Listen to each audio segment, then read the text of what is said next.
বড় আজকে দেখছো ঢাকা বিশ্ববিদ্যালয়ে আজকে ডাকসুর নির্বাচনে দেখছো নিরে বাবা, কলেজের ছেলে মেয়েরা প্রমাণ করে দিল এতদিন আমরা যা দেখছি আমরা আসলে ইসলাম চাই।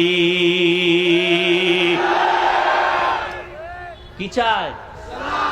তোমরা কি চাও? এই জন্য অনুরোধ করি রে যুবক, কোন দল বুঝি না, নেতা বুঝি না, ইসলাম যারা নিয়ে আসবে তারা আমাদের বন্ধু, যারা ইসলামের পক্ষে নাই তারা মুমিনের বন্ধু হতে পারে না।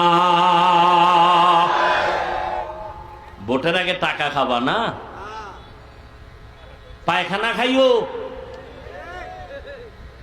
হালাল সাবান দিয়া কুলি করবার শেষ। কিন্তু যারা ভোটের আগে টাকা খাবা, জাহান্নামের আগুন ছাড়া উপায় নাই। এই যুবকেরা, সত্য কথার সাক্ষী দিও বাবা, মানো আর না মানো, আল্লাহ